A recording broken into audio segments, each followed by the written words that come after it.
ചലച്ചിത്ര താരം ഹണി റോസിനെ സാമൂഹിക മാധ്യമത്തിലൂടെ മോശം ഭാഷയിൽ അധിക്ഷേപിച്ചെന്ന കേസിൽ ഒരാൾ അറസ്റ്റിൽ. കുമ്പളം സ്വദേശി ഷാജിയാണ് എറണാകുളം സെൻട്രൽ പോലീസ് അറസ്റ്റ് ചെയ്തത്.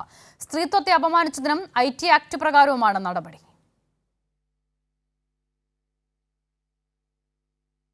തന്റെ ഫേസ്ബുക്ക് പോസ്റ്റിന് താഴെ സ്ത്രീവിരുദ്ധ കമന്റിട്ടവർക്കെതിരെ നടി ഹണി റോസ് നൽകിയ പരാതിയിലാണ് പോലീസ് അതിവേഗം നടപടികളിലേക്ക് കടന്നത്. ഹണിക്കെതിരെ മോശം ഭാഷയിൽ കമന്റിട്ടയാളെ എറണാകുളം സെൻട്രൽ പോലീസ് പിടികൂടുകയായിരുന്നു. കുമ്പളം സ്വദേശി ഷാജിയാണ് അറസ്റ്റിലായത്. സ്ത്രീത്വത്തെ അപമാനിച്ചതിനും IT ആക്ട് പ്രകാരവുമാണ് നടപടി. ഹണി റോസിന്റെ പരാതിയിൽ 27 പേർക്കെതിരെ പോലീസ് കേസെടുത്തിരുന്നു. കേസിൽ ആദ്യം അറസ്റ്റിലാവുന്നയാളാണ് ഷാജി. കൂടുതൽ അറസ്റ്റുണ്ടാകുമെന്നാണ് വിവരം. അതേസമയം തനിക്ക് നേരെ അശ്ലീല പരാമർശങ്ങൾ നടത്തുന്നവർക്കെതിരെ നിയമപോരാട്ടം തുടരുമെന്ന് ഹണി റോസ് വീണ്ടും മുന്നറിയിപ്പ് നൽകി.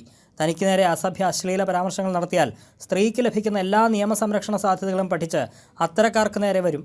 സമൂഹമാധ്യമങ്ങളിലെ അസഭ്യ അശ്ലീല ഭാഷാ പണ്ഡിതരോട് താൻ യുദ്ധം പ്രഖ്യാപിക്കുന്നതായും അപമാനിക്കപ്പെടുന്ന എല്ലാ സ്ത്രീകൾക്ക് വേണ്ടിയാണ് പോരാട്ടമെന്നും ഹണി റോസ് ഫേസ്ബുക്കിൽ കുറിച്ചു.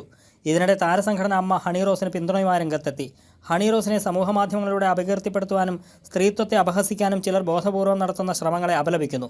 ഈ വിഷയത്തിൽ ഹണി നടത്തുന്ന നിയമപോരാട്ടങ്ങൾക്ക് പൂർണ്ണ പിന്തുണ പ്രഖ്യാപിക്കുന്നതായും ആവശ്യമെങ്കിൽ നിയമസഹായം നൽകുമെന്നും അമ്മ അഡ്ഹോക് കമ്മിറ്റി വാർത്താക്കുറിപ്പിൽ വ്യക്തമാക്കി. കൈരളി ന്യൂസ്, കൊച്ചി.